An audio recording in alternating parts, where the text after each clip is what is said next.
আচ্ছা, আপনারা হয়তো অনেকেই জানেন অন্নপূর্ণা যোজনার যে আবেদন ফর্ম যেটা প্রকাশ করা হয়েছিল সেই ফর্ম গতকালকে আপডেট হয়ে গেছে। তো প্রথমবার যখন ফর্ম প্রকাশ করা হয়েছিল তখন কিন্তু সেই ফর্মে 12টি পেজ ছিল এবং গতকালকে আপডেটের পর আরও একটি পেজ বেড়ে সেই ফর্মটি সর্বমোট 13টি পেজের হয়ে গেছে। এই যে 13 পেজের অন্নপূর্ণা যোজনার ফর্ম, সেই ফর্মটি আপনাদের কেন ফিল আপ করতে হবে সেটাই আজকের এই ভিডিওতে জানবো এবং কি জানা গেল সেটাই আপনাদের সামনে তুলে ধরবো। তো নমস্কার, আপনাদের সঙ্গে রয়েছে আমি সমীর, আপনি দেখছেন মাই স্মার্ট সাজেস্ট। তো দেখুন কি বলা হয়েছে। সম্প্রতি অন্নপূর্ণা যোজনার আবেদন ফর্ম প্রকাশ করেছে রাজ্য সরকার। তবে ফর্মটি 13 পাতার হওয়ায় সাধারণ মানুষের মধ্যে নানা প্রশ্ন ও অসন্তোষ তৈরি হয়েছে। কারণ আবেদনকারী মহিলাকে শুধু নিজের নয়, পরিবারের প্রতিটি সদস্যের বিস্তারিত তথ্য জমা দিতে হবে এবং অনেকের মনেই আশঙ্কা রয়েছে যে অতিরিক্ত তথ্য সংগ্রহের মাধ্যমে হয়তো বহু উপভোক্তার নাম বাদ পড়ে যেতে পারে। এই পরিস্থিতিতে কেন এত বড় ফর্ম তৈরি করা হয়েছে সে বিষয়ে স্পষ্ট ব্যাখ্যা দিয়েছেন মন্ত্রী অগ্নিমিত্রা পাল। মন্ত্রী বলেন, সরকার চায় শুধুমাত্র প্রকৃত ভারতীয় নাগরিকরাই অন্নপূর্ণা ভান্ডার ও অন্যান্য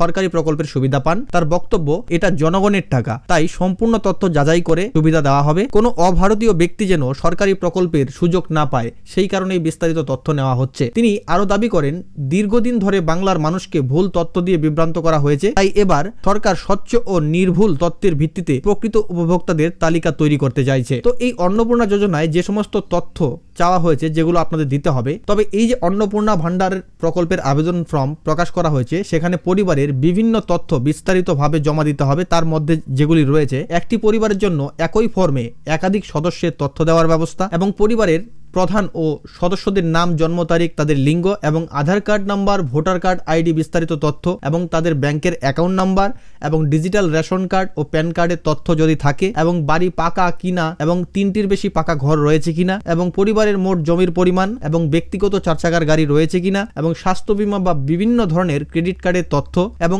আয়কর বা পেশাগত কর দেওয়া হয় কিনা এবং চাকরির ধরন, পেনশন বা বার্ষিক আয়ের তথ্য এবং জিএসটি নম্বর থাকলে তা উল্লেখ করতে হবে এবং পরিবারের কেউ সাংবিধানিক পদে রয়েছে কিনা এবং পরিবারের প্রাপ্ত বয়স্ক সদস্যের শিক্ষাগত যোগ্যতা এবং শিশুদের পড়াশোনা ও টিকাকরণের তথ্য ও অন্যান্য সরকারি প্রকল্পের সুবিধা পাওয়া হচ্ছে কিনা এবং 2026 সালে এসআইআর এ নাম বাদ গেলে তা ট্রাইব্যুনালে বিচারাধীন কিনা, এই সমস্ত তথ্য চাওয়া হয়েছে। তো এই যে আবেদন ফর্ম জমা দেওয়ার সময় আপনাদের কি করতে হবে, কি করণীয়, ফর্মের প্রতিটি অংশ সঠিকভাবে পূরণ করা আবেদনকারীকে তা নিশ্চিত করতে হবে। ভবিষ্যতে যদি কোনো আবেদন বাতিল হয় বা তার নাম বাদ পড়ে তাহলে সংশ্লিষ্ট আধিকারিককে তার কারণ জানাতে হবে। সরকারের দাবি, এই সম্পূর্ণ প্রক্রিয়ার উদ্দেশ্য হলো স্বচ্ছভাবে প্রকৃত উপভোক্তাদের নির্বাচন করা এবং ভবিষ্যতে সরকারি প্রকল্পগুলির জন্য একটি নির্ভুল পারিবারিক তথ্য ভান্ডার তৈরি করা। তো আপনারা বুঝতে পারলেন, এই যে এত তথ্য অন্নপূর্ণা যোজনার আবেদন ফর্মে চাওয়া হয়েছে তার একটাই উদ্দেশ্য, এই প্রকল্পে স্বচ্ছতা আনা,